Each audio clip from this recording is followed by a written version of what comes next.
Assalamualaikum warahmatullahi wabarakatuh. Bismillahirrahmanirrahim. Alhamdulillah. Alhamdulillahi rabbil alamin. Wassalatu wassalamu ala rasulillah. Wa ala alihi wa ashabihi ajma'in. Qala Allah Ta'ala fi kitabihil karim. A'udhu billahi minasyaitanir rajim. Bismillahirrahmanirrahim. Iqtaraba lin-nasi hisabuhum wa hum fi ghaflatin mu'ridun. Sadaqallahul azim. Alhamdulillah, terima kasih kepada semua yang hadir, tuan-tuan dan puan-puan yang dimuliakan seluruh ahli-ahli jawatan kuasa masjid.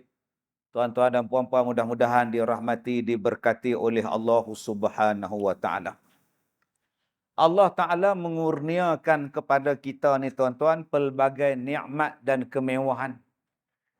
Sehinggalah Allah berpesan kepada kita, ya ayuhan nas inna wa'dallahi haqqun fala taghurrannakumul hayatud dunya. Allah pesan kepada kita ni, wahai manusia, sesungguhnya janji Allah adalah benar. Maka janganlah kemewahan dunia menipu daya kamu. Allah pesan tu dalam Quran tu. Sebab banyak orang yang tertipu dengan kemewahan dunia.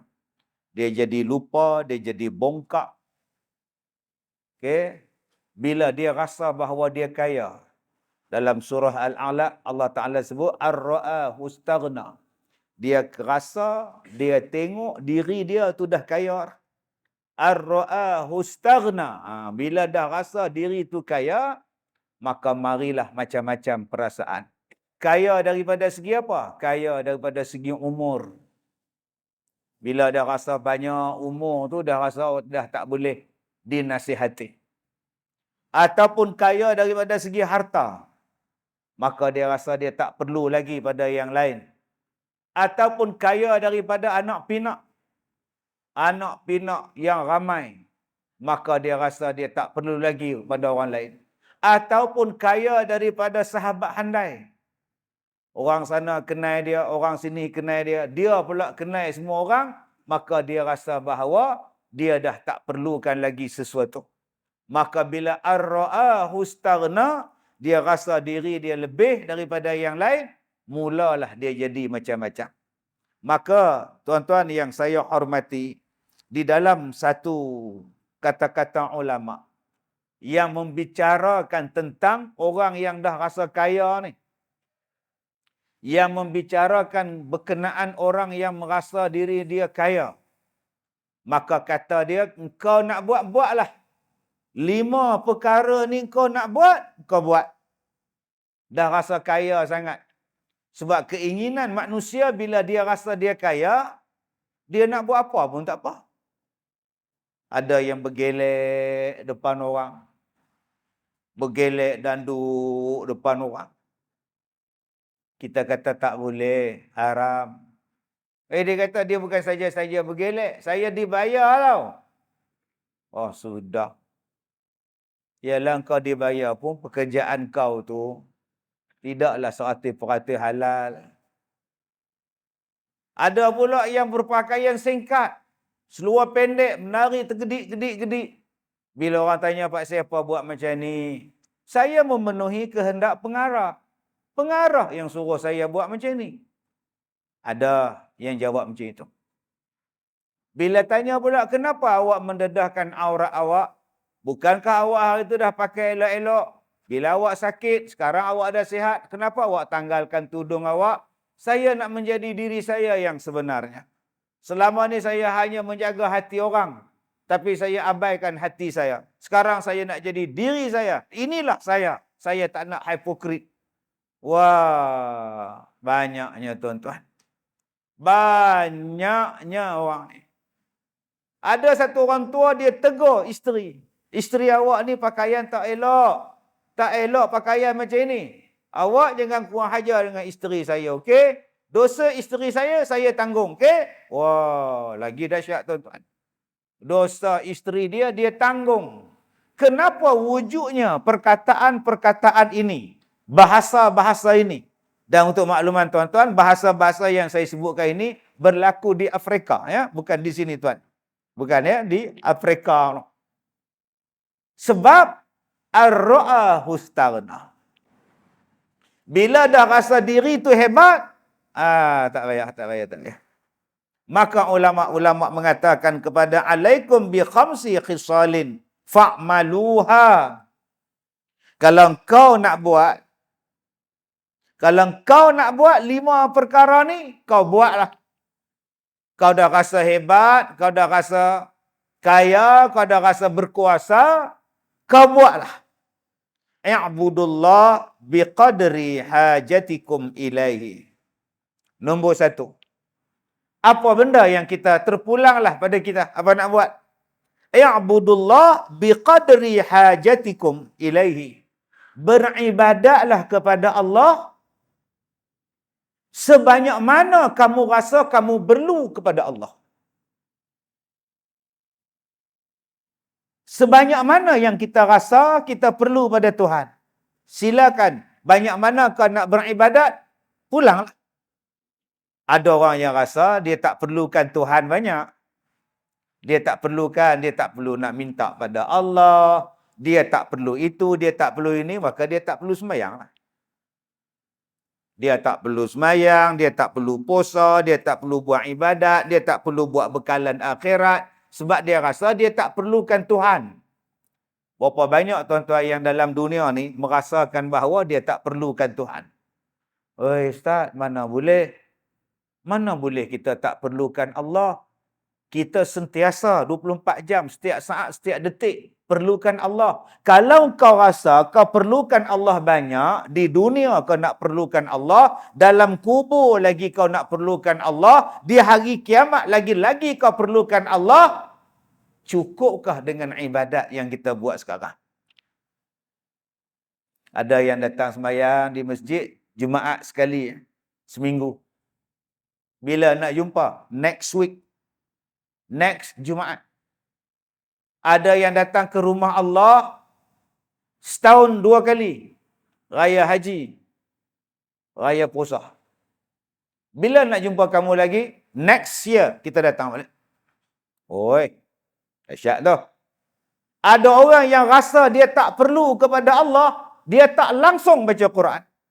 Sedangkan Al-Quran itu kalamullah, kalamullah, kalamullah. Kata-kata Allah, peringatan daripada Allah, hukum daripada Allah, surat cinta daripada Allah. Kau bacalah Quran. Tak. Sebab apa? Aku kaya. Aku tak perlukan Quran. Habis itu apa yang awak perlukan? Aku perlukan Facebook. Aku perlukan blog. Aku perlukan Instagram. Aku perlukan TikTok. Aku perlukan benda-benda ini lebih daripada Quran. Maka dia kenal benda-benda ini lebih daripada nama surah. Lebih daripada ayat Quran. Lebih daripada nama Al-Quran.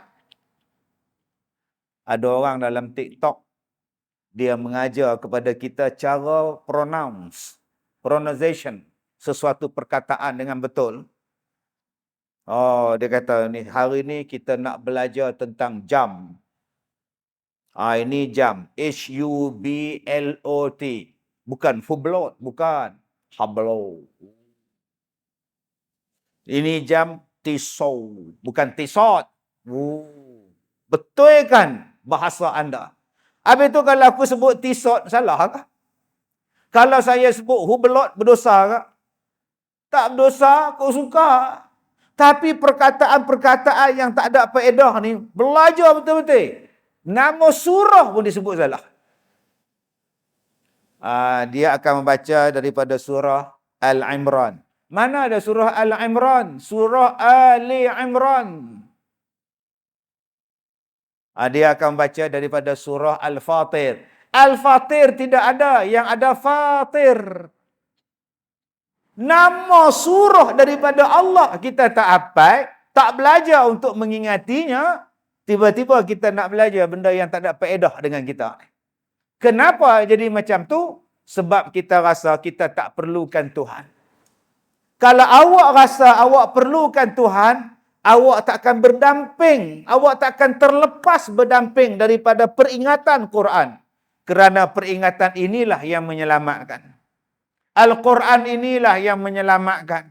Aku takkan tinggal Quran. Quran inilah yang akan tolong aku dalam kubur. Tuan-tuan tahu tak, Al-Quran ni akan menjadi pendamping kita dalam kubur. Dia takkan tinggalkan kita dalam kubur. Sampai malaikat tanya, ni kamu siapa? Aku pendamping dia. Kamu siapa cahaya ni? Sayalah Quran yang dia baca ketika hidup dalam dunia. Aku takkan tinggalkan dia. Macam mana Quran nak berdamping dengan kita kalau kita tinggalkan Quran?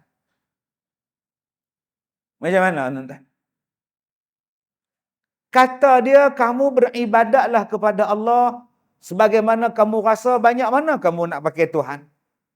Oh, banyak Ustaz. Kalau gitu banyakkanlah zikir. Zikir tidak ada had.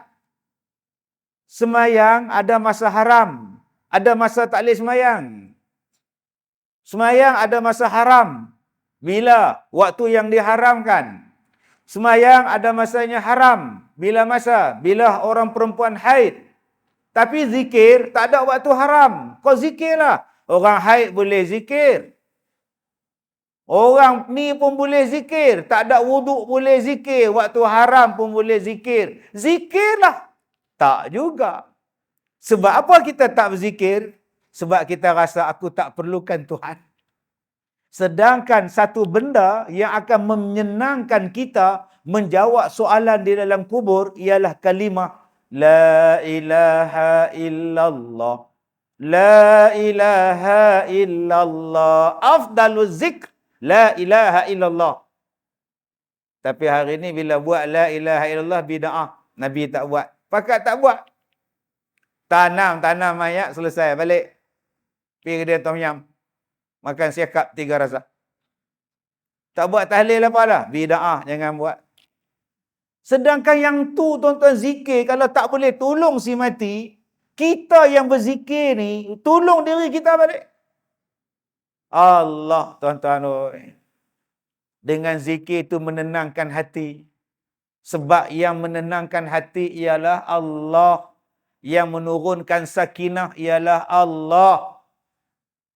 Zaman sekarang ni zaman orang banyak tak tenang. Masuk masjid tak tenang. Pergi kerja tak tenang. Tengok isteri tak tenang. Tengok anak tak tenang. Yang dia tenang tengok jambatan Pulau Pinang. Akhirnya dia terjun. Dia rasa tenang bila dia terjun. Kadar membunuh diri sekarang ramai tuan-tuan. Berhati-hati dengan anak-anak kita, adik-beradik kita, kawan kita yang ada kemurungan. Dia tak tenang. Kenapa tak tenang? Ala bizikrillah tatma'innul qulub. Engkau jarang berzikir. Sedangkan berzikir ini menenangkan hati. Apakah yang paling bagus sekali zikir? Sudah pastilah kau menyebut nama Tuhan engkau. Allah, Allah, Allah. Tapi sayang hari ni tuan-tuan, ada pula orang kata sebut nama Allah tak ada makna. Allah, Allah, Allah, Allah tu apa? Bodohnya, Allah tu Tuhan lah. Boleh pergi tanya pula, Allah, Allah, Allah tu apa? Allah Tuhan aku, Tuhan kamu. Apa salah sebut nama Allah, Allah, Allah, Allah, Allah? Berapa banyak ayat dalam Quran yang menyebut allazina yazkurullaha qiyama wa qu'uda wa ala junub. Orang yang sebut nama Allah waktu dia berdiri, waktu dia duduk, waktu dia berbaring. Dia sebut nama Allah. Hari ni ada orang kita sebut nama Allah tak ada faedah. Habis tu yang sebut Cristiano Ronaldo ada faedah. Yang sebut Messi ada faedah. Sebut nama Allah yang maha mulia, kita tak ada faedah. Sedangkan yang tu lah tuan-tuan, sebut nama Allah, Allah, Allah, Allah. Masya Allah, hai susah. Suhu hara zaman sekarang ni tuan-tuan. Sebut nama Tuhan sendiri tak ada faedah. Itu nak sebut nama siapa? Siapakah nama yang paling bagus sekali dalam dunia, seluruh alam ni? Sudah pasti nama Tuhan kita. Takkan kita nak kata tak ada faedah sebut. Maka orang yang rasa dia perlukan Allah banyak, maka banyaklah ibadat. Dia akan buat. Dia banyak perlukan Tuhan. Sebab tu dia rajin sedekah. Dia rajin sedekah sebab apa? Sebab dia rasa dia nak perlukan Tuhan.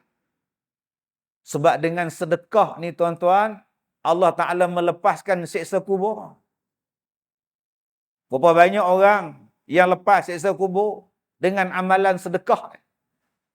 Berapa banyak tuan-tuan orang yang nak mati, bila nak mati dia minta pada Allah, tangguhkan mati aku.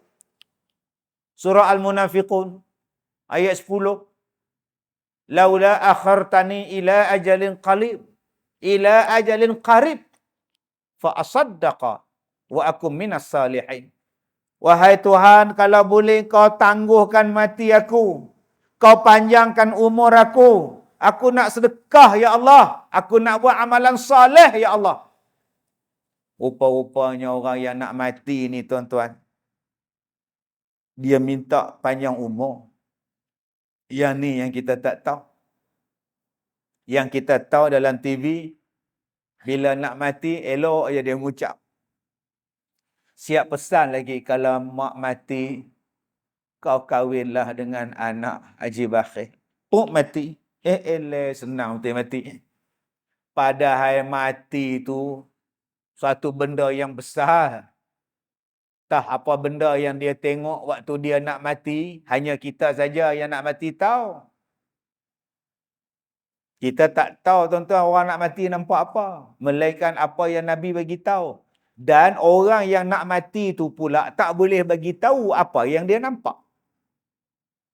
Saya ni baru sampai dari Putrajaya. Saya boleh bagi tahu apa yang saya nampak sepanjang perjalanan saya tadi. Ada aksiden di situ, ada jam di situ, ada orang buat jalan di situ. Saya boleh cerita. Tapi kalau mati, mana boleh cerita? Ada tuan-tuan buat forum perdana. Pengalaman di alam kubur. Ahli panel pertama, almarhum Haji Dollah. Macam mana Haji Dollah duduk dalam kubur? Waktu petang tu saya, mereka tanam saya petang lah. Petang tu tak lama tu malaikat datang lah. Boleh jawab aku soalan malaikat tu? Alhamdulillah boleh lah. Tuan-tuan ingat ada ke forum macam tu tuan-tuan? Tak ada lah. Yang boleh nak tolong kita ni kok sedekah. Tapi bila tanya sedekah, Tuan Haji tak buat ke korban tahun ini? Saya dah buat dah. Bila? Tahun lepas ke? Tak. Tahun 80. Lamanya 89. Lepas tu tak buat dah? Cukup lah sekali dah. Cuba ajak makan. Tuan Haji jemput makan Tuan Haji. Minta maaf saya dah makan dah. Bila Tuan Haji? Tahun 80. Bak mata ke darah kau tiap-tiap hari. Buat korban tahun 80 pun dia ingat. Apa salahnya kau buat korban tiap-tiap tahun? Yang salahnya buat korban tiap-tiap hari. Itu salah tu. Korban setahun sekali ya waktu korban. Pun orang berkira tuan-tuan. Bayangkan. Tapi nak mengharap pada Allah. Tapi berkira dengan Allah. Bersedekah. Mengira. Waktu nak mati nanti. Panjangkan umur Tuhan. Aku nak sedekah. Anak yatim kita tak tolong. Fakir miskin kita tak tolong. Masjid kita tak tolong. Tuan-tuan yang saya hormati. Kalau awak rasa bahawa awak perlukan Allah. Berapa banyak kita yang bangun semayang malam. Allah katakan qumil lail. Bangunlah semayang malam. Aku berhajat pada Allah. Tuan-tuan ingatlah dulu ada pusat rawatan. Pusat rawatan Darul Syifa di Bangi. Tuan-tuan ingatlah. Nak ambil nombor giliran, nak jumpa dengan almarhum Tuan Guru tu. Ada orang yang tidur tuan-tuan. Depan pusat rawatan tu. Nak buka pagi besok, tengah malam tidur dah. Nak ambil nombor. Tuan-tuan ingat tak dulu ada orang jual tudung? Tudung apa ke di Kuala Lumpur? Nak buka gedung tudung dia. Orang tidur depan tu. Buat bantal lagi. Bawa selimut. Bawa toto tidur kaki lima. Pasal apa? Nak beli tudung. Tuan-tuan ingat tak bila iPhone ni keluar? iPhone 11, iPhone 12, iPhone 13. Orang tidur tuan-tuan. Tuan-tuan ingat tak ada Adidas nak mengeluarkan kasut special edition, limited edition. Ada orang tidur depan kedai Adidas. Pak saya nak beli kasut. Berderet beli, nak beli iPhone. Lepas seminggu, tak ada siapa lah nak berkata. Sana ada jual, situ ada jual, sana ada jual, situ ada jual. Benda murah. Benda-benda luar pun ada. Bandel pun ada jual, tidak. Tapi, berapa ramai yang sanggup bangun untuk sembahyang malam mencari. Nak cari Allah. Nak minta pertolongan daripada Allah. Subuh pun tak bangun. Sampai habis waktu. Allahu Akbar. Bayangkan tuan-tuan. Allah Ta'ala sebut dalam Quran. Orang yang mencintai dunia lebih daripada akhirat. Allazina yastahibbuna al-hayata ad-dunya 'ala al-akhirah. Orang yang mencintai dunia lebih pada akhirat. Adakah kita sekarang termasuk dalam golongan yang cinta dunia lebih pada akhirat? Kalau iPhone kau beratur. Kalau nasi lemak kau beratur. Ada nasi lemak viral beratur sampai 1 kilometer. Ada ais balang viral beratur sampai 1 kilometer. Ada madu, ais madu beratur sampai 1 kilometer. Ada kedai mamak tuan-tuan beratur macam ular. Nak beli nasi mamak. Tapi berapa ramai yang sembahyang beratur? Menunggu giliran nak sembahyang. Cuba kita fikir tuan-tuan. Adakah kita sekarang termasuk dalam kumpulan yang cinta kepada dunia lebih daripada akhirat? Yang Allah bagi warning, siapa yang mencintai dunia lebih daripada akhirat, ulaika fi dhalalim ba'id. Mereka adalah orang yang jauh sesatnya. Subhanallah. Baik, jadi sekarang kita ni sangat-sangat perlukan Allah. Jom kita banyakkan ibadat kita. Nama dia apa? Nama dia watazawwadu. Berbuat bekallah. Sebaik-baik bekalan ialah taqwa. Amalan yang kita kena bawa sekarang ialah taqwa. Tadi saya berbual dengan ketua pengarah. Dia ketua pengarah awam yang ni, kaki tangan awam punya ni. Perkhidmatan Awam Malaysia. JPA punya bos. Dia tanya saya sihat ke? Saya kata sihat. Lepas ni program di mana pula? Saya kata lepas ni saya di Tapah. Lepas Tapah, Ipoh. Lepas Ipoh, Kuala Lumpur. Lepas Kuala Lumpur, Langkawi. Begitulah hidup saya minggu ni. Dia pun tanya, Ustaz sihat ke? Sihat. Tapi tak sihat sangat. Habis tu kerja banyak. Tak apa. Bila saya ceramah, saya baca satu ayat daripada surah Fatir, ayat 6. Ayat 6 surah Fatir. Allah kata apa? Innasyaitan lakum adu fattakhizuhu aduwa. Syaitan itu musuh kamu. Maka ambillah dia sebagai musuh kamu. Apa kerja syaitan? Innama yad'u hizbahu. Sesungguhnya syaitan itu kerjanya ialah menyeru kumpulannya supaya masuk di dalam neraka sa'ir. Apa kerja iblis? Apa kerja syaitan? Menyeru kumpulannya supaya masuk neraka sa'ir. Ashabis sa'ir. Tak pernah jemu. Iblis, syaitan, Allah sebut dalam surah Fatir, ayat 6, tak pernah jemu mengajak manusia masuk neraka. Kalau iblis tak pernah jemu, kenapa kita jemu mengajak manusia masuk syurga? Iblis tak pernah jemu ajak kita masuk neraka. Kita tak boleh nak buat macam iblis tu. Iblis banyak geng. Sambung sana, sambung sini, pengikut dia punya ramai. Tapi kita nak dakwah ni berapa ramai? Berapa ramai nak dakwah supaya orang jadi baik? Bila kita nak tegur isteri kita, tutuplah aurat. Alah, dia tu bagi piah 2 hari cakap banyak. Diam. Diam. Kita nak tegur bos kita, bos, haram ni bos, kau diam. Gaji kau tu pun aku bayar. Diam kita. Iblis tak macam tu, tuan-tuan. Iblis dia tak kenal jemu. Dia tak kenal jemu. Dia tak kenal letih. Sampai kita nak mati, masih lagi dia dakwah. Untuk apa? Untuk ajak kita masuk neraka sa'ir. Allah sebut dalam surah tu. Jadi takkan kita nak mengalah dengan iblis? Saya kata selagi saya mampu, saya nak ajak orang supaya jadi baik. Mudah-mudahan kita semua masuk syurga. Mudah-mudahan saya masuk syurga, hak dengar tu pun masuk syurga. Bila kita cakap macam tu, ada pula ustaz cakap, kita ni kalau nak buat ibadat, janganlah minta syurga. Oh, sudah. Kita nak buat ibadat ni hanya cari redha Allah. Jangan minta aku nak syurga, tu dah tak ikhlas. Allah tak terima orang yang tak ikhlas. Salah pula dah minta syurga. Penin kepala tuan-tuan zaman sekarang. Banyak sungguh ustaz sekarang jadi penin.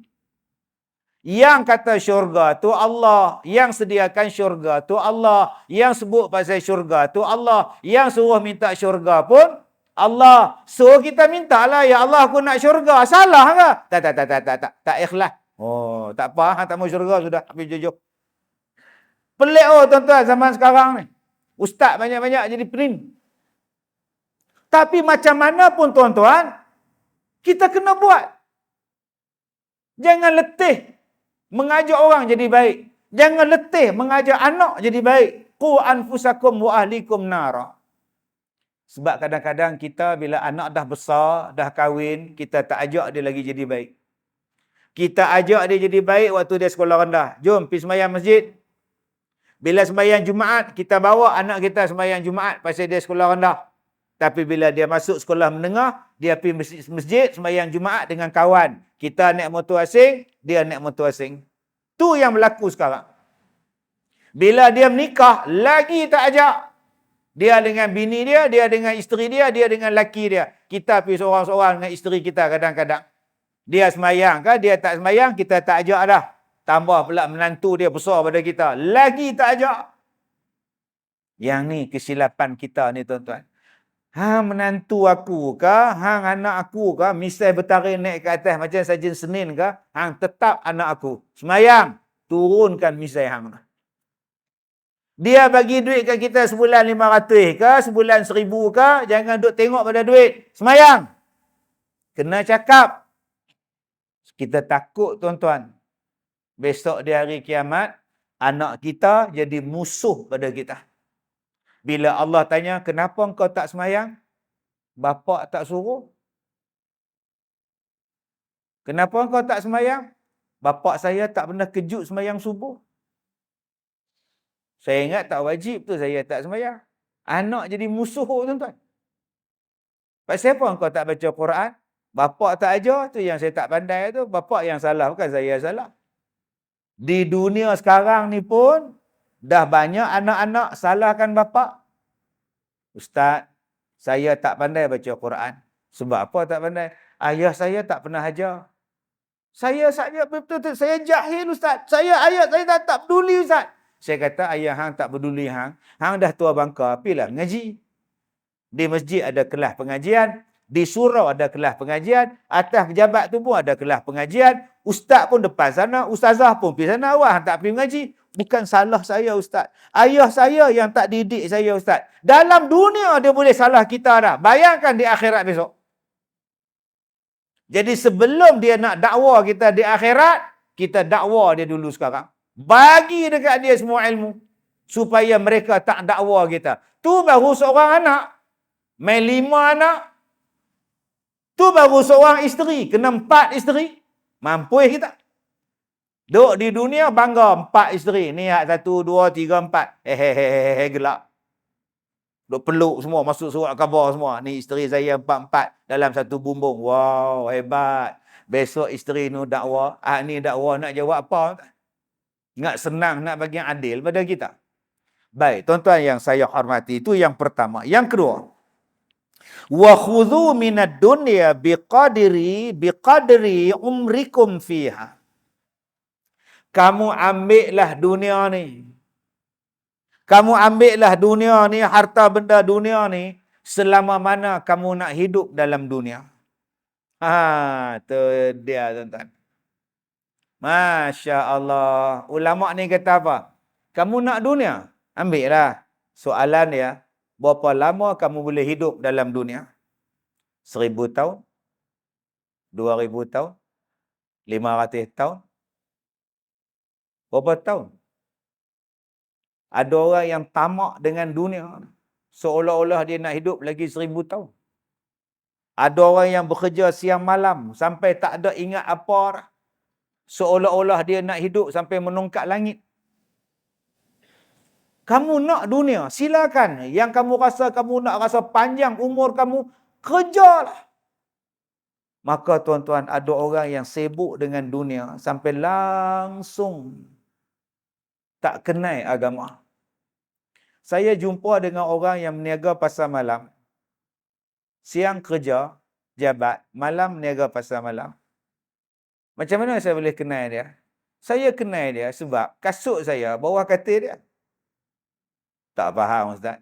Kasut saya kulit 2 pasang, bawah katil dia. Macam mana bawah katil rumah dia pula? Anak dia mencuri. Sorok barang curi bawah katil mak bapak dia. Helmet ada situ, kasut orang ada di situ, semua ada, dia sorok bawah katil mak dia. Pasal apa? Mak pak dia terlalu sibuk kerja, mak pak dia takkan tahu apa yang di bawah katil dia. Bila polis mai serbu, jumpa. Mak tercengang, pak terkejut. Anak jadi pencuri, lompat pagar orang, curi helmet, curi motor, curi apa barang yang boleh dia curi. Curi-curi simpan kat rumah dia. Bawah katil ni ada, bawah katil ni ada, dalam almari ni ada. Bila tanya, makcik tak tahu ke anak makcik ni pencuri? Kau tak tahu, kau tak pernah ajak dia mencuri. Memang kau tak pernah ajak dia mencuri. Dan kau juga tak pernah ajak dia, jangan mencuri. Kita cuma cakap, kau tak pernah ajak dia mencuri. Betul. Tapi kita juga tak ajak, jangan mencuri. Yang kita ajar dia, jangan mencuri. Kita tak ajar dia, kita larang dia, tak ajar dia benda-benda lain. Pasal apa? Pasal sibuk.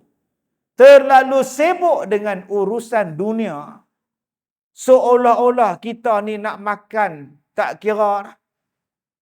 Jadi tamak, tuan-tuan. Tuan-tuan tengok banyak orang yang tamak. Bila mari daging korban, dia bedai daging korban. Orang lain dapat 1 kilo, dia dapat 6 kilo.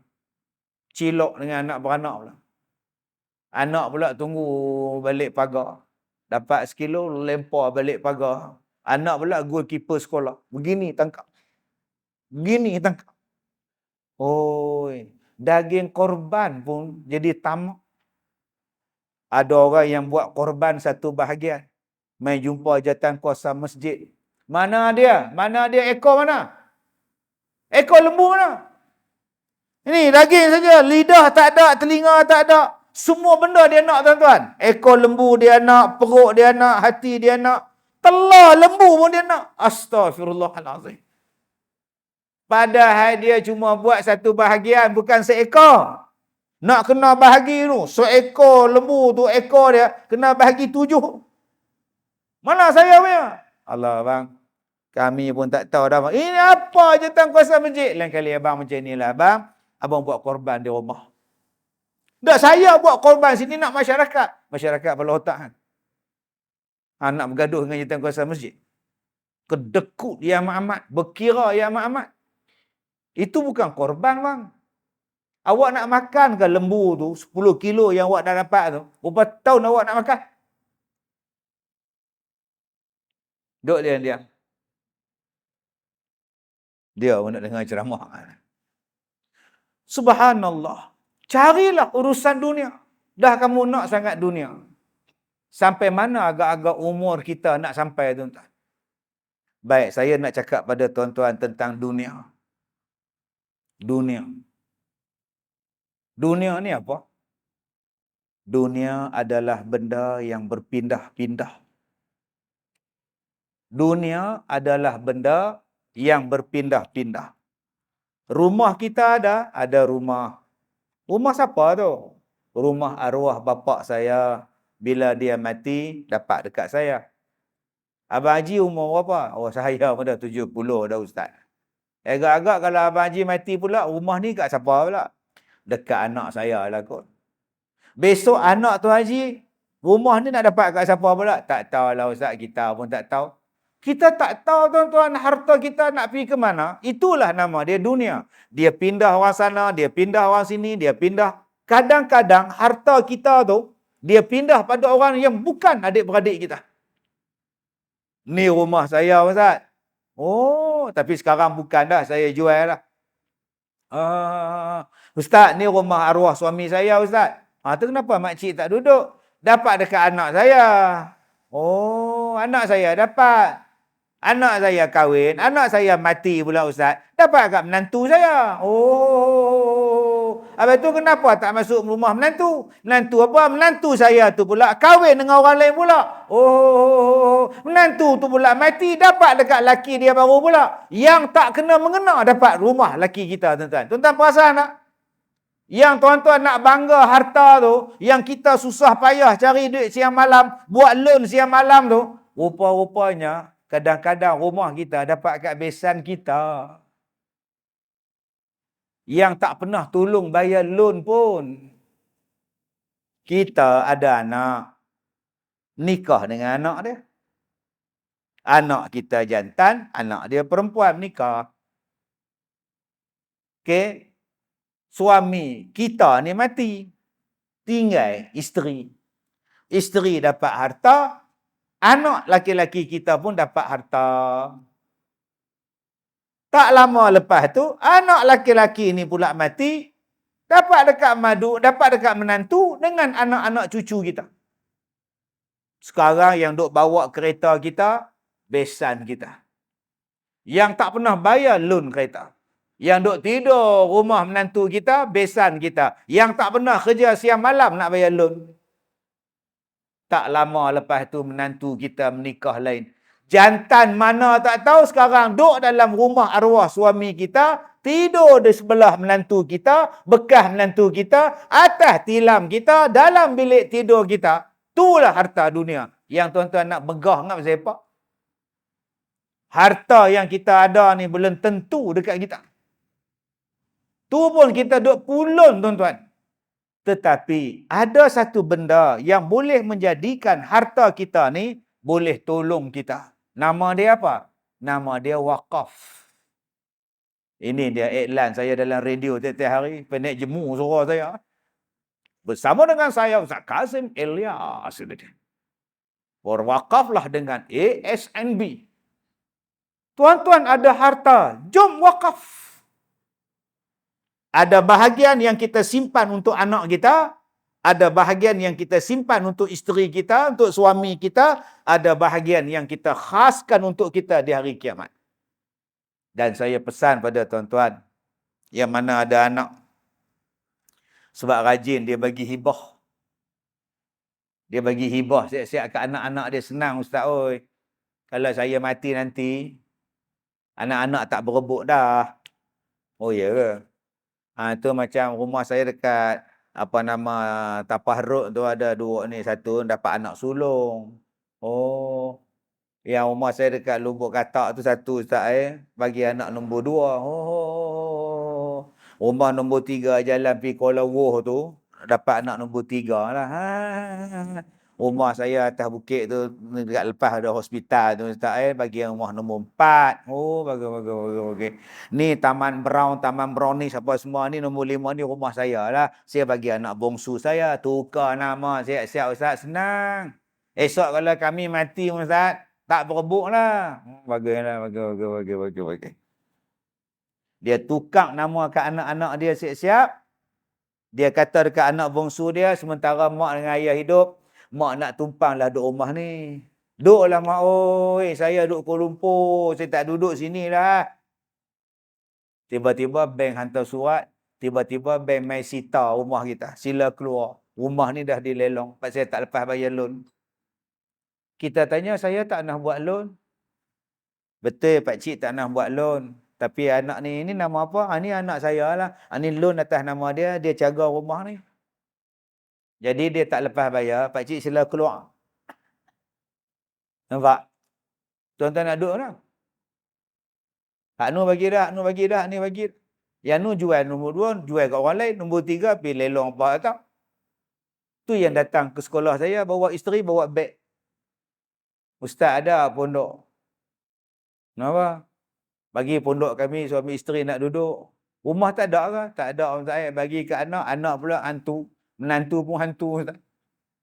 Sebab tu saya nasihat pada abang-abang, akak-akak ni, jangan duk bagi semua. Simpan sikit dulu untuk diri sendiri. Ni barang mah bagi semua, rantai labuh bagi semua, cincin bagi semua. Bila kita sakit, seorang pun datang. Tak datang tengok hospital tapak. Tak datang hospital telefon, doktor telefon. Ni ayah awak dah boleh ambil. Dah discharge. Tak angkat telefon, letak-letak tak angkat. Sebab dia tak mau ambil ayah dia ambil duduk di rumah, tak mau. Yang saya cakap ni tuan-tuan pengalaman saya.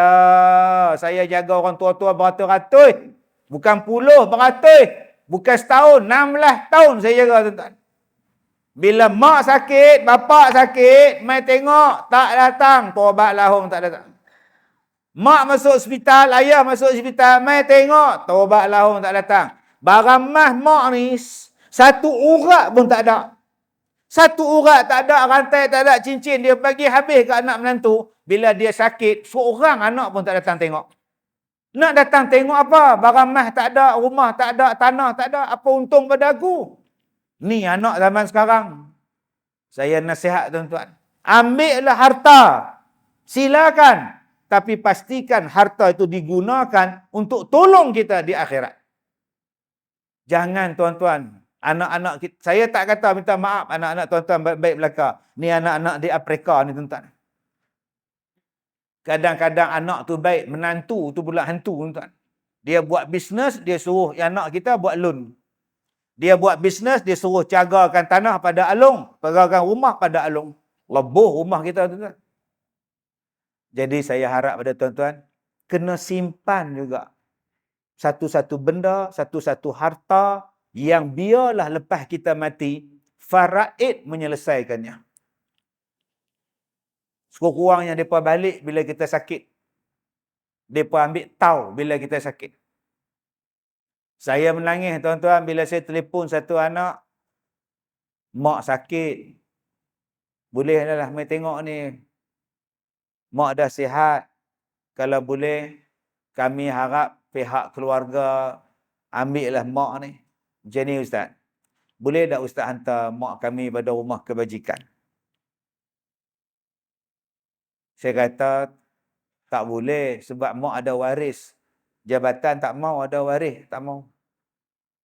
Okey macam ni, Ustaz cari rumah kebajikan yang swasta. Bayar pun tak apa, kami bayar. Saya cari dapat sebulan 1,600. Terima kasih Ustaz. Ustaz tolong pergi hantar. Nanti kami akan uruskan yang lain. 1,000 sebulan. 1,600 sebulan. Langsung dia tak ambil. Kita kena hantar mak dia rumah jagaan. Bila saya jaga pergi hantar tuan-tuan. Rumah jagaan harian orang tua ni. Orang bukan Islam. Nyonya, apek nyonya. Saya kata macam ni lah makcik. Jom duduk sekolah saya. Tak apa, saya bela. Tak gamak saya nak makcik ni duduk berzikir setiap hari. Baca Quran setiap hari. Semayang malam setiap malam. Makan siapa masak. Halal ke tak halal? Jomlah mengah. Saya tak gamak nak sumbat benda haram ke, benda syubhah ke. Kita tak tahu halal tak halal. Kita akan pergi ke dapur dia. Bawa balik ke sekolah tuan. Sampai mati. Sampai mati tuan. Putih kaki. Kena potong. Macam mana? Saya ambil nurse. Bayar sehari berapa puluh. Nak cuci luka dia. Cuci kaki dia.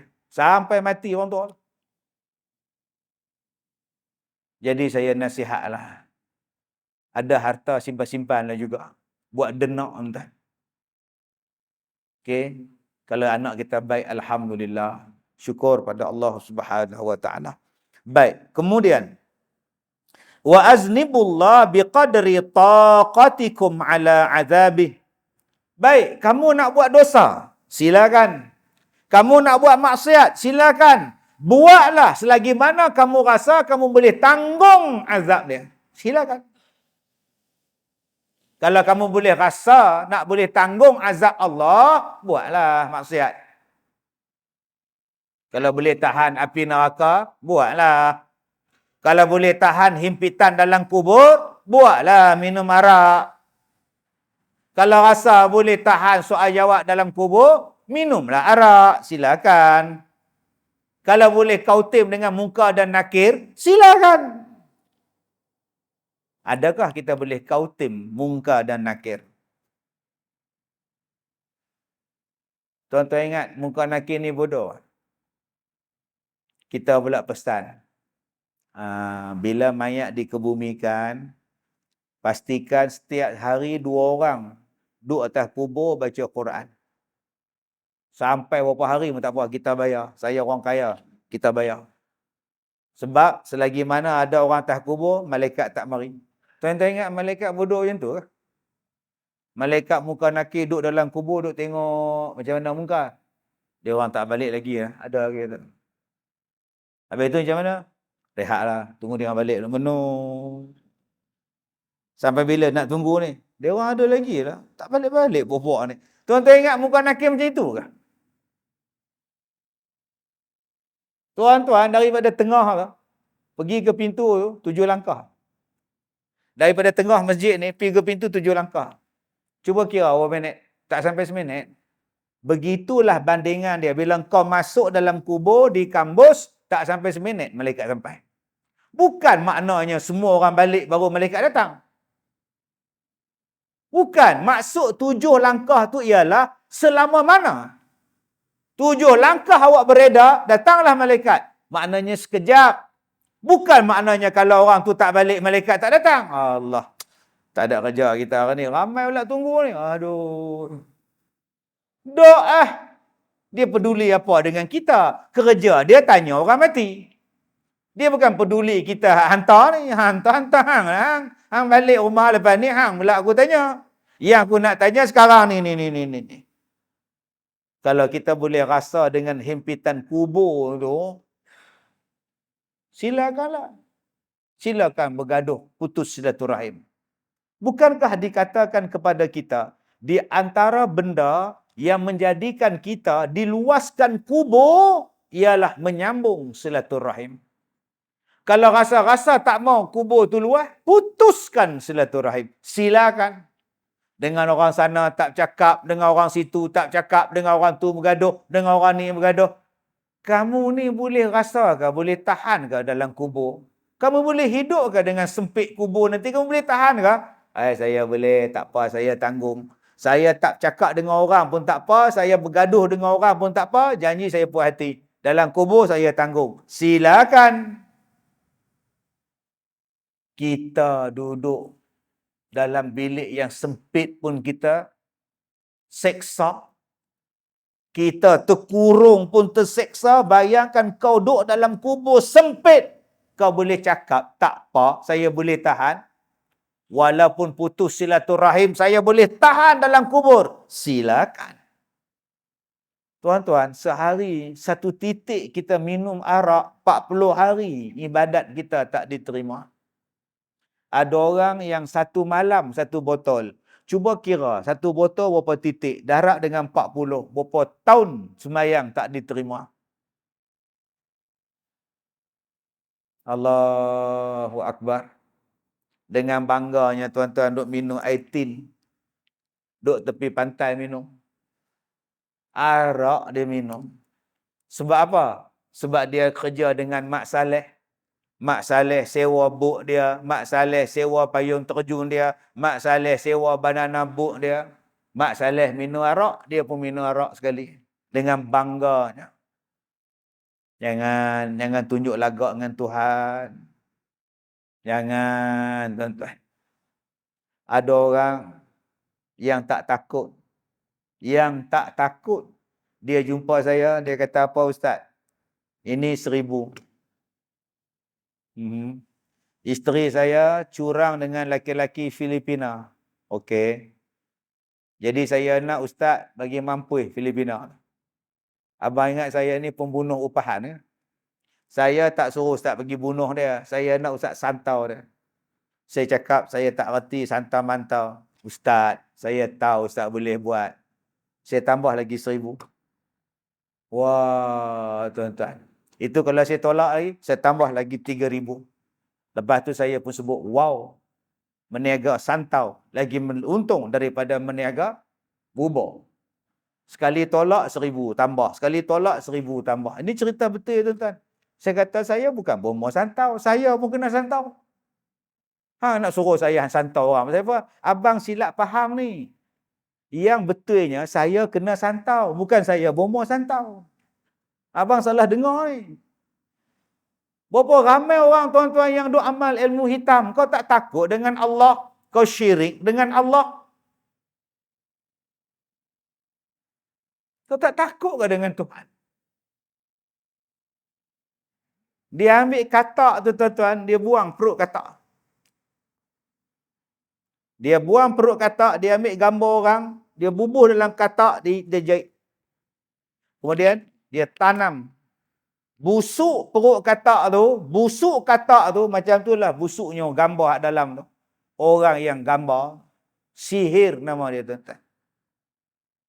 Dia tak takut dengan Allah. Dia sanggup naik orang. Dan saya dah cakap pada tuan-tuan dulu bila saya kena santau, bila saya kena sihir, ada orang datang minta maaf pada saya. Saya tanya dekat dia, berapa abang upah orang untuk sihirkan saya? Tahun 98 tuan-tuan, dia kata dia upah satu orang 30,000 untuk selesaikan saya. 30,000 untuk selesaikan saya tahun 98. Berapa puluh tahun yang lepas. Mula-mula saya kena sihir. Sanggup tuan-tuan. Kalau kau sanggup tanggung azab Allah, silakan buat dosa. Tak sanggup ustaz, saya tak. Kalau gitu, stop. Jangan buat dosa. Yang keempat, kata dia apa? Wa tazawwadu fid dunya biqadri muqsikum fil qabri. Himpunkanlah bekalan di dunia sebanyak usiamu di dalam kubur. Masya Allah. Umat Nabi Adam, umat Nabi Nuh, agak-agak tuan-tuan dah berapa lama dalam kubur? Tak tahu. Beribu-ribu tahun. Datuk kita meninggal tahun 70. Dah 52 tahun datuk kita di dalam kubur. Waktu datuk meninggal, umur dia berapa? Waktu datuk meninggal, umur dia 50 tahun ustaz. Sekarang dalam kubur 52 tahun. Dah lebih 2 tahun daripada umur dia dalam dunia. Maknanya, panjang sungguh umur dalam kubur. Lebih daripada kita yang pernah hidup. Apa bekalan kita yang nak bawa masuk dalam kubur? Kita bukan nak hidup sehari tuan-tuan. Kita nak hidup panjang. Sebab itu kalau orang tanya kita, awak buat apa? Saya nak cari pencen. Bukankah cikgu dah pencen? Saya nak cari pencen dalam kubur. Lepas semayang subuh tak balik. Sampai isyraq. Sampai duha. Baru dia balik. Bila tanya Tuan Haji dari mana? Dari balik umrah. Balik umrah? Malam tadi ada di masjid. Pagi ni ada masjid. Orang tanya balik umrah. Dah sewel cikgu ni. Bukan sewel. Dia guna bahasa balarah. Orang yang pergi subuh, dia tunggu isyraq, dia tunggu sampai duha misalnya, dia baca Quran, dia berzikir, dia tak buat benda lain. Pahala dia buat tu macam pahala buat umrah. Maka dia sebutlah, aku balik dari umrah. Bayangkan tuan-tuan, setiap hari orang tu macam itu. Ada orang yang tuan-tuan datang sembahyang duha. Waktu saya belajar dulu di Masjid Negeri Ipoh, ada satu orang tua. Setiap pukul 10 dia akan datang ke Masjid Negeri, dia akan sembahyang. Dia akan duduk sampai waktu zuhur. Setiap pagi tuan-tuan. Dia duduk dekat tiang, sampai tempat tiang dia duduk tu bum. Kapet bekas dia duduk, nampak bekas punggung dia. Punya lamanya dia duduk situ tuan-tuan, baca Quran, berzikir. Dan dia tak kahwin tuan-tuan. Dah tua dah tak kahwin. Itulah tempat dia. Sampai dia mati. Masya Allah. Sampai dia mati, orang tak berani duduk tempat tu. Bukan sebab takut pada dia. Sebab tempat tu dah biasa dia duduk, orang duduk perasan. Sagi dia datang, dia nak duduk tempat tu. Jangan kacau tempat tu. Ingat tak dulu masjid Tapah kita ni, di antara masjid yang paling banyak tiang lah. Berapa ramai orang, pakcik-pakcik kita, yang tu tiang Haji Dolar, yang tu tiang Haji Mat, yang tu tiang Haji Bidin. Siapa usik pun tak dah. Daripada asar dia duduk sampai isyak, situlah kuliah maghrib ke, kuliah apa, dia nyandar dekat tiang. Sampai berbekas, jenuh 4 kali cat dah tiang tu. Bekas dia sandar duk ada lagi. Kenapa dia jadikan amalan itu? Amalan yang menjadikan dia tu besok panjang ibadat dia dalam kubur. Dia wakaf Quran, dia wakafkan diri dia untuk masjid, dia wakafkan itu, dia wakafkan ilmu, semuanya benda ni tuan-tuan sebagai bekalan yang panjang untuk dia di dalam kubur. Jom tuan-tuan, tuan-tuan nak wakaf apa? Apa yang tuan-tuan yang kita buat untuk menjadikan cukup bekalan kita dalam kubur? Cari jalan. Cari jalan. Tuan-tuan ada akaun TikTok. Tuan-tuan ambil keratan ceramah ustaz 3 minit, 4 minit, masuk dalam TikTok. Sebarkan, sebarkan, sebarkan. Orang duk tengok, orang duk tengok, orang duk tengok. Tuan-tuan mati. Pahala tuan-tuan sebarkan TikTok ceramah tadi, berpahala sampai bila-bila. Cari jalan. Sebab tu saya duk buat pada diri saya. Saya mula ceramah tuan-tuan tahun 90. Tahun 90. Azam saya apa? Saya nak buat CD, saya nak buat kaset, saya nak masuk radio, saya nak masuk TV. Dan semua azam tu, alhamdulillah Allah Ta'ala bagi. Kemudian bila datang YouTube, bila datang TikTok, bila datang Facebook, lagi saya nak. Supaya ceramah saya boleh keluar dalam semua media ni. Kerana rancangan-rancangan itu lagi ramai orang tengok daripada TV. Dan lebih lama daripada TV disiarkan. Saya syukur pada Allah, ada ceramah saya ditonton oleh 10 juta orang.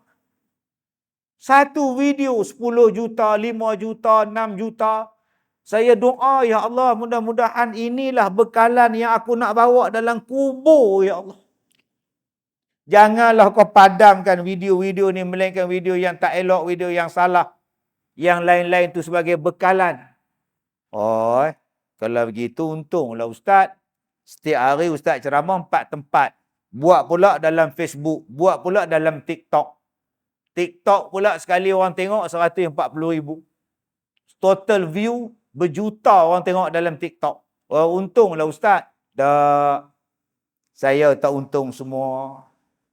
Saya ni pelajar tahfiz.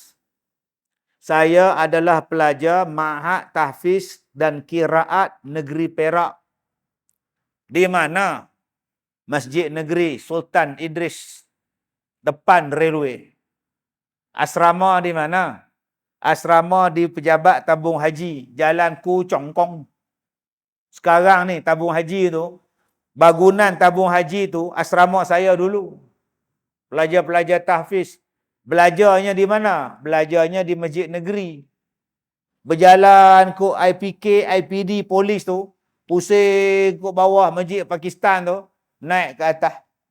Itulah saya belajar menghafaz Al-Quran. Berapa tahun? 3. Dapat duit tak? Dapat. Beasiswa. Beasiswa apa? Jabatan Agama Majlis Agama Islam. Berapa ringgit?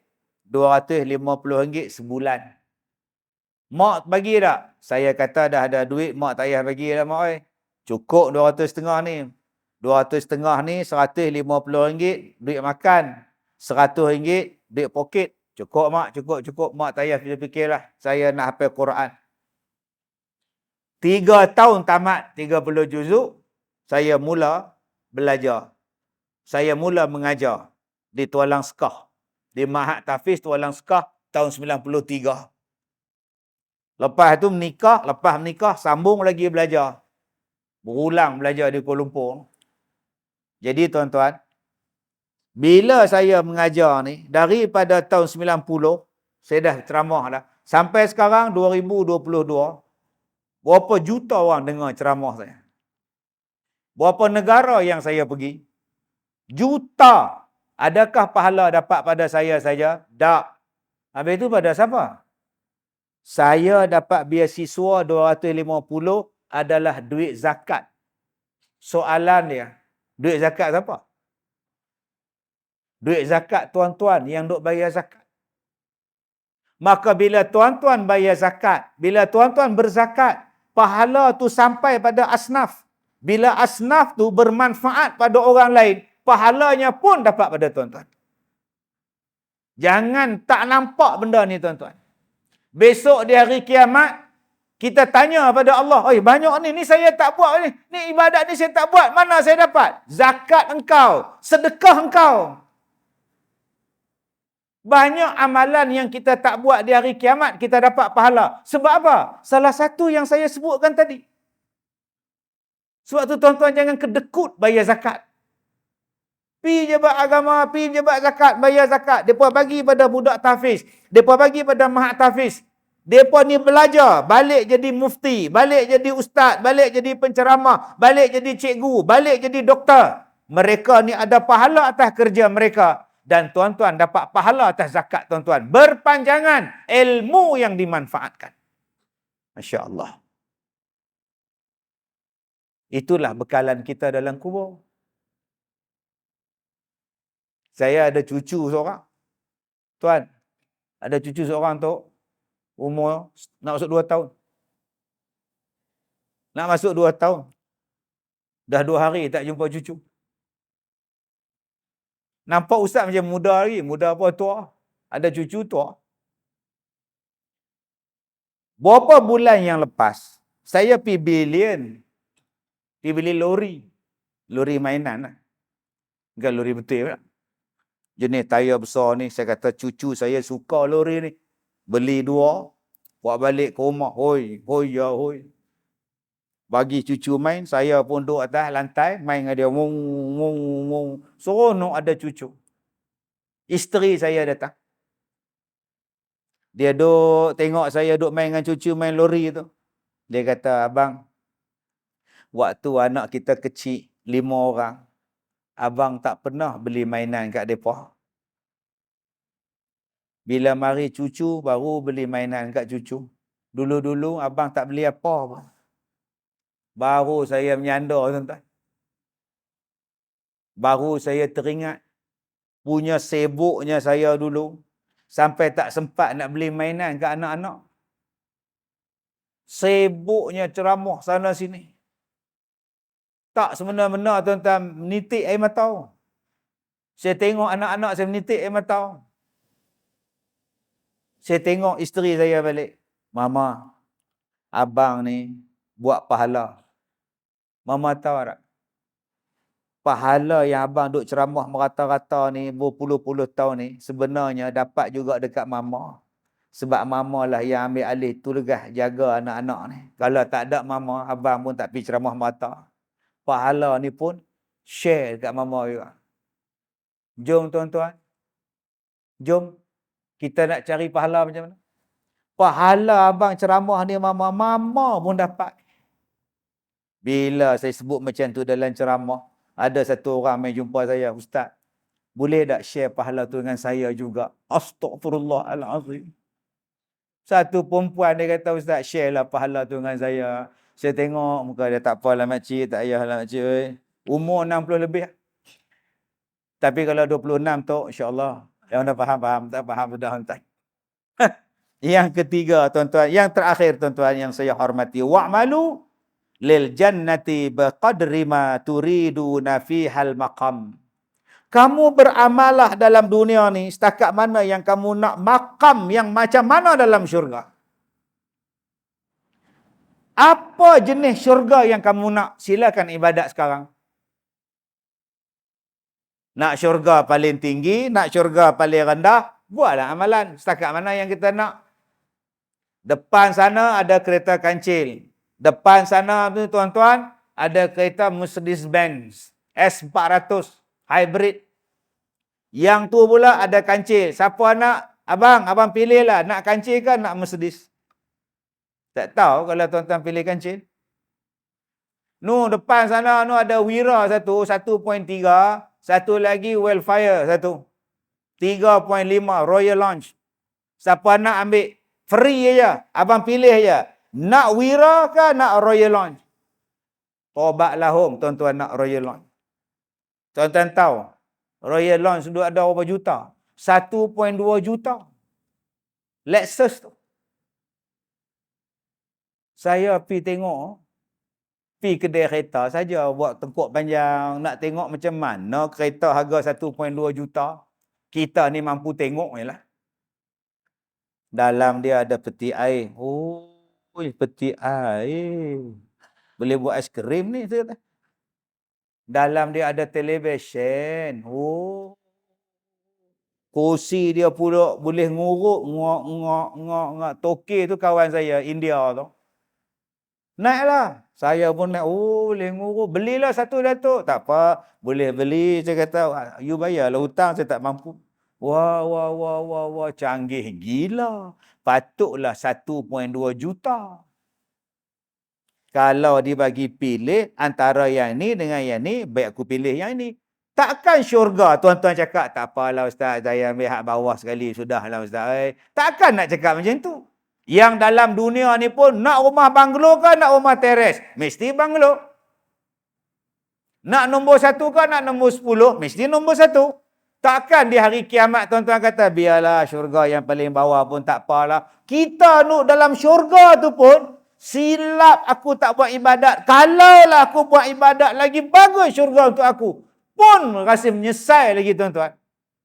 Sebab tu, jom kita pulun betul-betul untuk cari syurga Allah. Tingkatan tertinggi nama dia Jannatul Firdaus. Dan Allah bagi pada kedudukan kita ni tuan-tuan, semuanya layak masuk syurga. Nabi kata semua orang boleh masuk syurga. Melainkan orang yang tak mau masuk syurga. Ulang balik. Semua orang boleh masuk syurga. Melainkan pada orang yang tak mau masuk syurga. Yang kedua, syurga ni muat. Siapa pun boleh masuk, muat. Dia takkan ada waktu tutup. Tak muat. Masjid kita ni tuan-tuan, tambah lagi 500 orang, penuh. Pintu sana tutup. Rela kata, full house, no entry. Full house, sorry, tak boleh masuk. Dalam syurga tak ada benda tu tuan-tuan. Sebab Allah kata syurga seluas langit dan bumi. Masuklah. Masjid ada had. Syurga memang masuk, muat. Tak ada istilah di hari kiamat, malaikat kata, minta maaf makcik, syurga penuh. Minta maaf ya, syurga penuh. Makcik tak boleh masuk dah. Tolonglah malaikat, seorang makcik je. Makcik faham tak? Syurga penuh. Makcik faham Makcik nampak tak? Punggung orang yang terakhir tu betul-betul dekat sliding door makcik Penuh dah makcik. Makcik daripada tapah ni jauh. Tapah, mapah kata dia, penuh. Habis tu kalau makcik tak boleh masuk syurga, mana makcik nak pi? Neraka banyak, makcik kosong. Bismillah. Istilah tu tak ada tuan-tuan. Jom kita masuk syurga. Akak masuk syurga sebagai suri rumah. Abang masuk syurga sebagai cikgu. Saya masuk syurga sebagai penceramah. Imam cari syurga dengan imam. Tok siak cari syurga dengan siaknya. Pengurusi masjid cari syurga dengan pengurusi masjidnya. Pemimpin cari syurga dengan pemimpinnya. Polis cari syurga dengan kepolisiannya. Semuanya terbuka, terbentang luas. Selagi mana halal, buatlah sungguh-sungguh. Mudah-mudahan Allah ganti kesusahan kita ketika hidup dalam dunia ni tuan-tuan dengan ganjaran syurga. Jadi saya ucapkan ribuan terima kasih pada semua yang hadir. Terima kasih yang menjemput saya. Minta maaf jika terkasar bahasa. Kita jumpa lagi di lain masa insya-Allah. Wabillahi taufiq wal hidayah. Assalamualaikum warahmatullahi wabarakatuh. Waalaikumsalam warahmatullahi wabarakatuh.